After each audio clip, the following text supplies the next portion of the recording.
Can you guys hear me? Oh, see, now I'm going to turn off this one. Okay. How about now? Can you guys hear me? Give me a thumbs up if you can hear me. Whoa, look at those thumbs up. Okay. How about now? Give me a thumbs up if you can hear me. I know it's a little delayed, but I switched computers. How about now? How about now?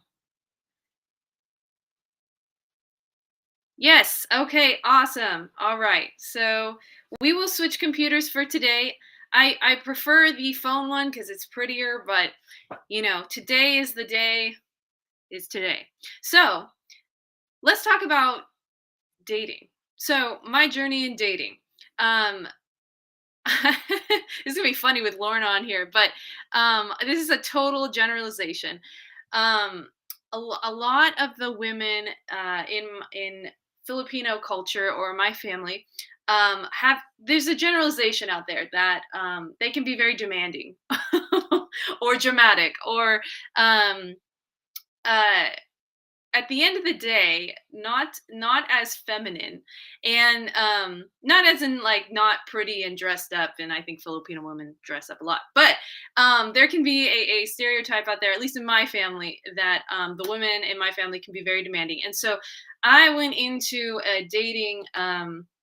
my dating world not really knowing how to communicate um, femininely or ask for what I want in a way that um, didn't come across as demanding or as pushy. And as I went on my dating journey, I kept running into and attracting the same men. Has anyone ever been in their dating journey and they just attract the same person over and over again, and you're like, huh, is it me? Is it me? Right? And you're like, okay, maybe possibly it's me. Maybe I should look into this. And long story short, I actually came across a dating coach. I got into this situation where I was dating two people, and one of them had a house, and one of them was so nice, and he brought me flowers on the second date. And then there was this other guy who was super fun, and I was like, I'm more attracted to the fun guy, so I chose the fun guy, and then he ghosted me. And again, you get into these situations, you're like, is it me? And I realized I needed some help. So I hired a dating coach to help me. And this dating coach, I'll shout out to Rachel Sherrill, who is amazing. The founder of The True Feminine is her company. And her strength was really wording things in a way that was feminine, came across as well strong, and in a way that I could interact with men while holding my boundaries, while also being feminine and like not pushy. And this was like a really revelation of a time for me in my dating journey, because I had no idea how to communicate with men in a way that was both strong, held to my boundaries, and also like not pushy or demanding. And so the reason I bring all this up is because I didn't grow up in a family who taught me how to talk to men well, or who taught me how to even communicate in the way that I communicate today. The only reason that I am in this position today and I communicate the way I do is because of coaches that have stepped into my life. And what I've realized is how you do one thing is usually how you do another thing. So, um, as you're learning on your artist journey to communicate and ask for what you want, especially in the crowdfunding journey, it's going to be hard. You're going to be facing a lot of limiting beliefs. You're going to be facing a lot of past, even traumas, or generational traumas. You're going to be facing a lot of past habits that really just haven't worked up until now. But the good news is, if we can learn something as a young person, or we can learn something in our family, we can also learn something new or unlearn certain habits as well. And that's what I found is the strength in coaching, is we have this ability to be with someone who knows how to communicate. And if we spend enough time with them, we will learn to communicate that. How did we learn how to communicate with our parents? We spent a lot of time with them, right? we communicate like our parents do. And so if you can learn to do it, you can unlearn to do it as well. So that's number one. That's the good news. If you're feeling like, oh my gosh, I don't know how to ask for money in my crowdfunding, you're in the right place. I'm going to be talking about that today, because if I can learn to date, become engaged, you can learn how to communicate well as an artist. Okay. So that's number one.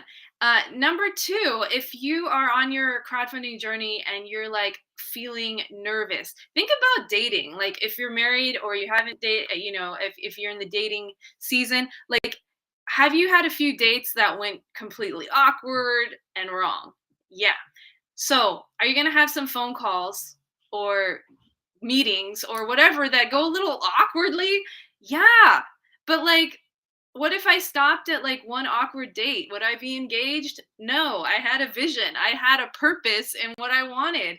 And it's the same thing in your crowdfunding journey. So again, if you've done this, if you're married, you've done it once. You can do it again. You can learn something new.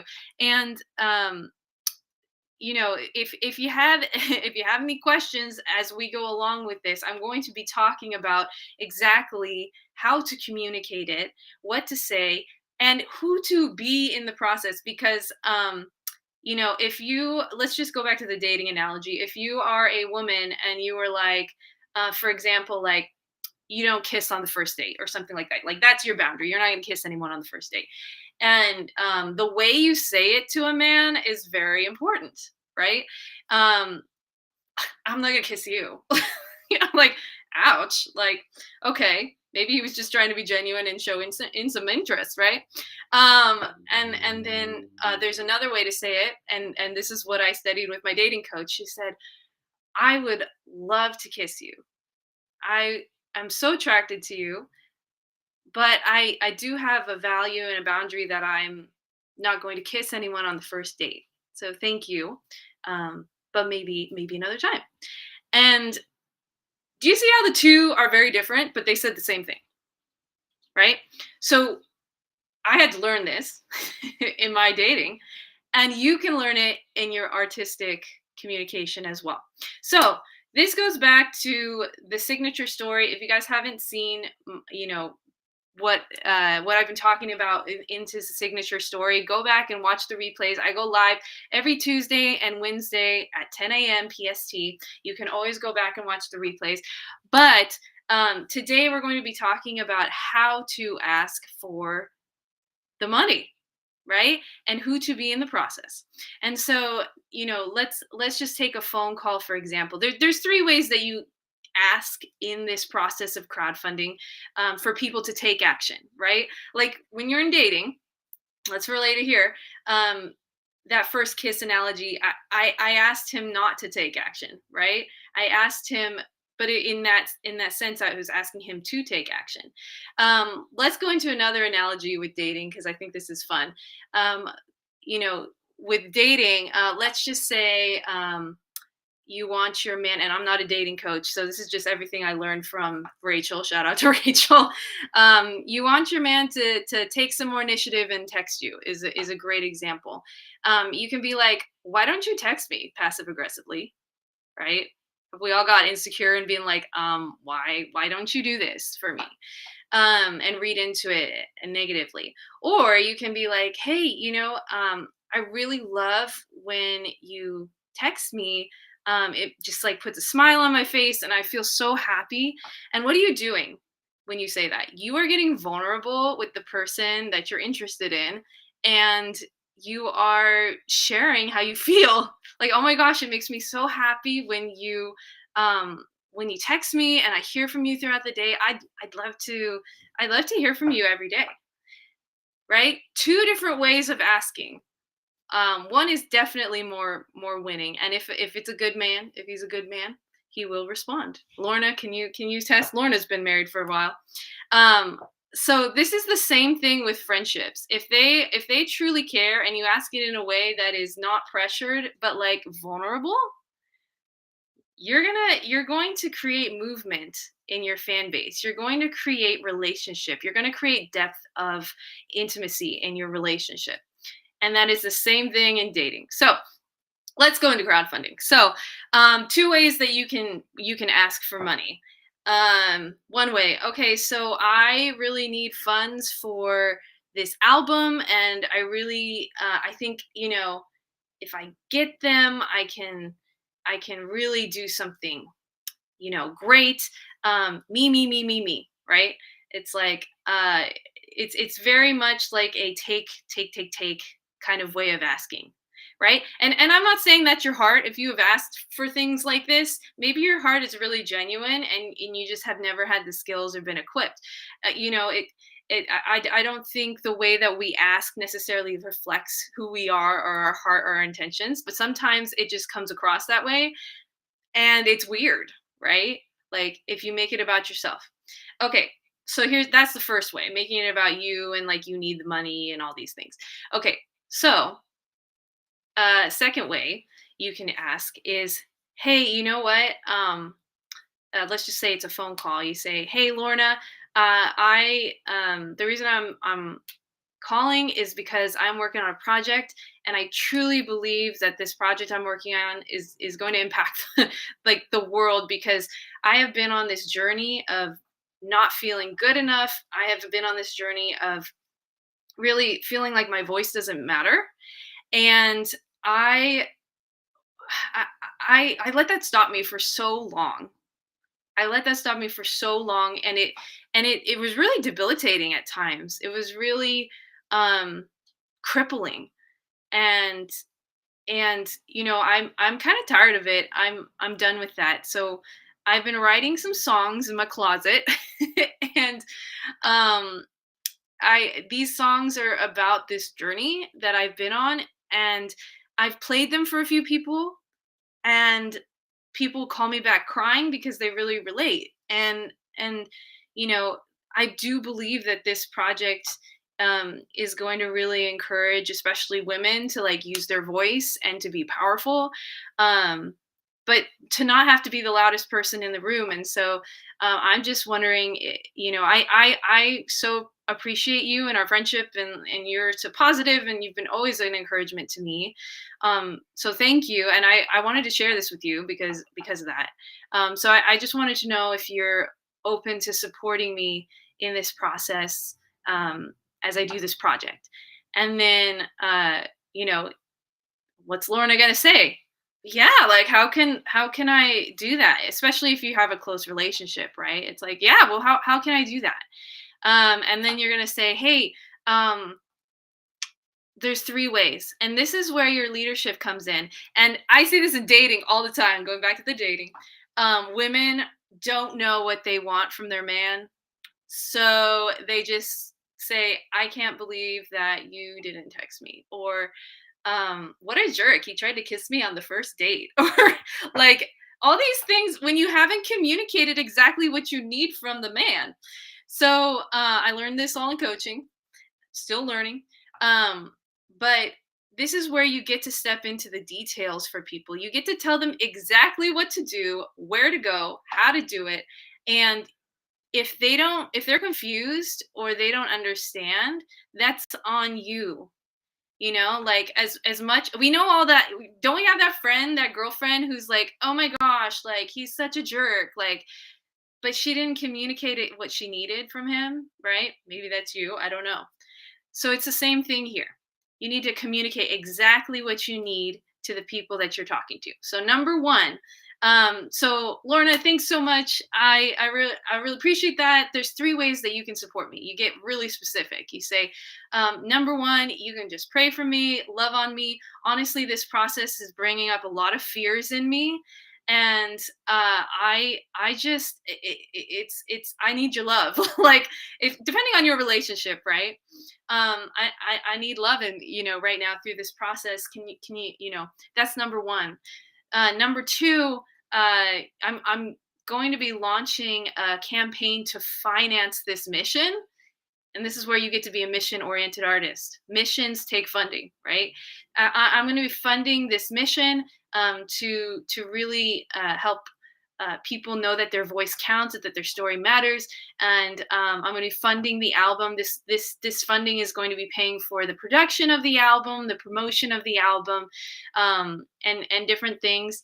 XYZ, so that I can get this album out there in a way that is impactful, right? If you're a mission driven artist, you want to have an impact, right? So you say, I want to put this out there in a way that is impactful. And then the third way you can support is you can just share this campaign with friends. It's going to be going on for 6 weeks. You need to tell them exactly how long it's going on, because this is what creates the urgency. It's going to be going on for 6 weeks from now, and I'd love it. I'm going to be going live every Tuesday at 7 p.m. EST. I'd love it if you could come and bring some friends to those events, or if you could just hit share on a post if you don't have time to come to the event. Share button is great. I'm also sending out some templates so you can email. Some people have email lists, right? So if they have an email list, like I know you have an email list, I'm going to create some templates, excuse me, so that you can just share this and it's easy. It's like comes with all the hashtags and everything. It's super easy. So which out of those three things,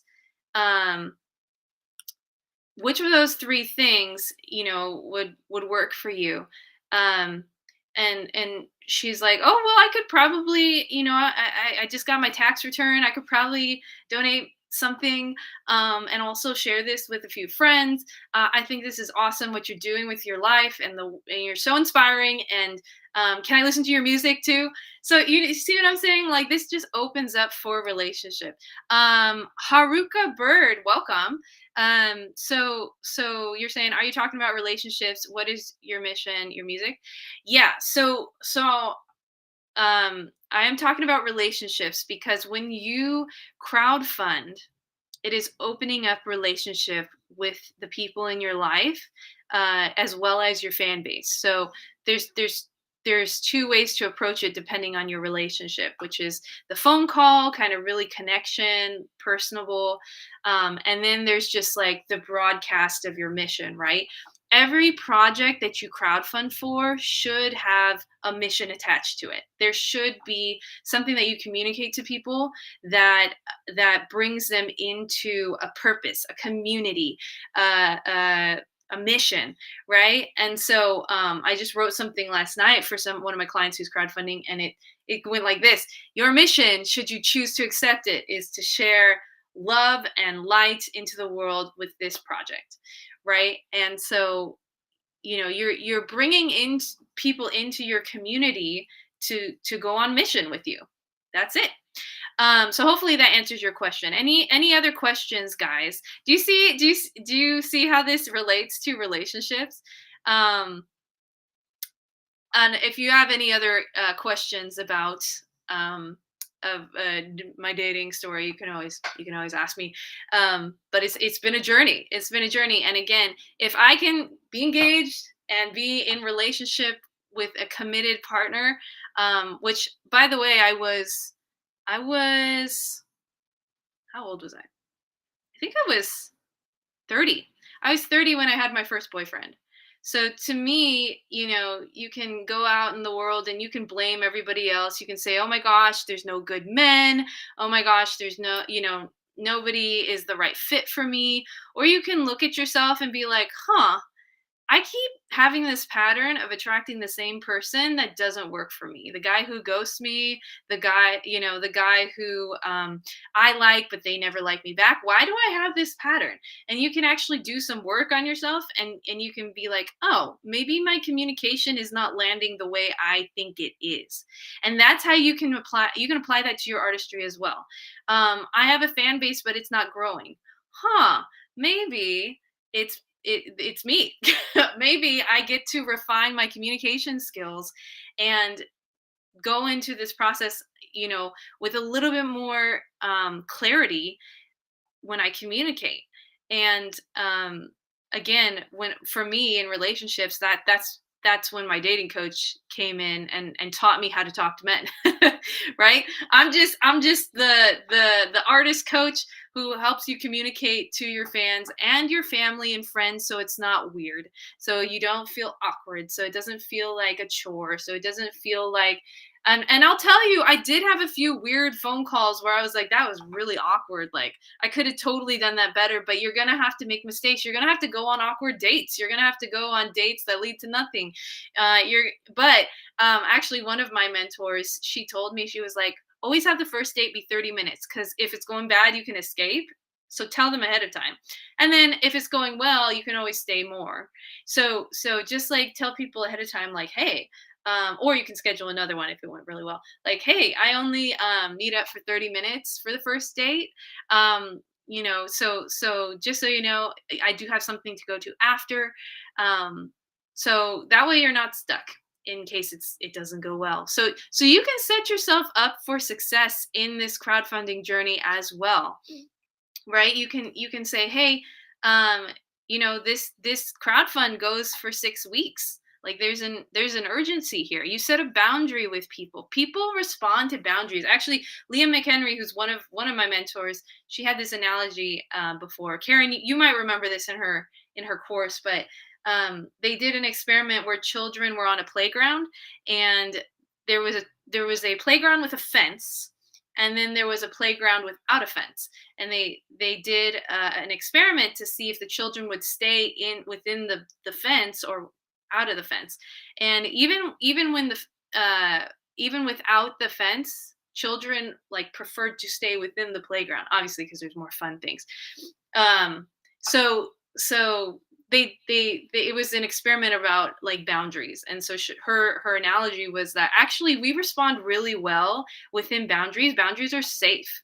Boundaries are actually give us clarity and give us a place to take action that is safe. So you as the artist, you as the leader of this mission, get to define things very clearly for people so that they can take action with you. They can go on this adventure with you. They can have fun with you. They can feel safe with you.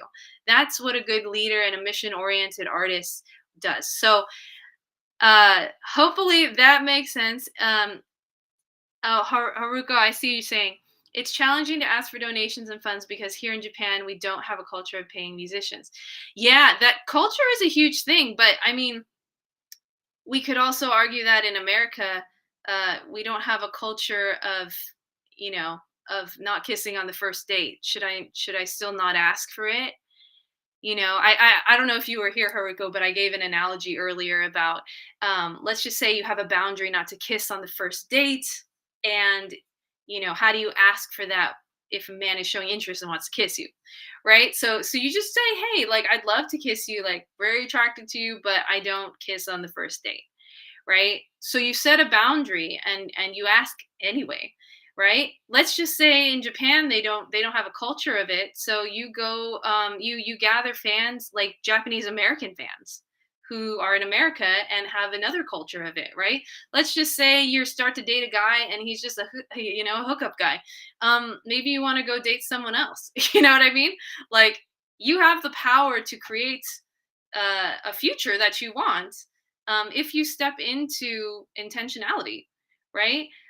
If you want fans who pay musicians, go to countries. We got an online world now. Go to countries who have those fans.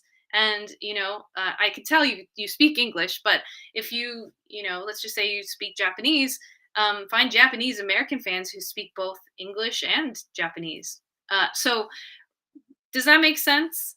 Um, we have complete ability to choose is my point, and to lead people if we're a mission oriented artist. If you're an intentional dater, if you're an intentional mission oriented dater, let's just say, you're not going to date certain people, right? You're not going to choose certain people. There's a quote out there where if a guy, I can't remember exactly, but if a girl ends up in a relationship that she doesn't want, she has to realize that she picked that guy, right? And we have to be completely responsible for the choices that we make. So if you want fans that are in another country, go advertise to those fans. Go go bring them into your circle and your mission. Find those people. So if you have, does this make sense, guys? Is this making sense? Um, if you have any questions for me, definitely let me know. The replay is going to be up. I go live Tuesdays and Wednesdays at 10 a.m. Every week, and so every time we talk about something like this, I have a few clients going through this process right now, so I'm tailoring it to them. But if you guys have questions or want to hear about something, definitely comment in the chat or DM me the word crowd, and I can get you started in whatever capacity that you would like. So definitely feel free to DM me and ask questions in my DMs. You can DM me crowd if you want to hear more about how you can crowdfund your own projects. And yeah, Haruko, welcome, and thank you for joining. Karen, thank you for joining. Lorna, thank you. Tegan, I saw you on. Welcome. And I will see you guys next Tuesday. I'll stay on for a few more minutes here because I know there's a lag in the process here. But if you have any questions, please let me know. Hey, Facebook, I know I see someone's jumping in on YouTube and Facebook. Say hi to me. Who's there? Let me know who you are, and I'd love to see you and your face. And guys, if you have any questions, just pop it in the chat. Does this make sense? And let me know if you're ready to crowdfund. Let's go. Be the mission oriented artist that you are.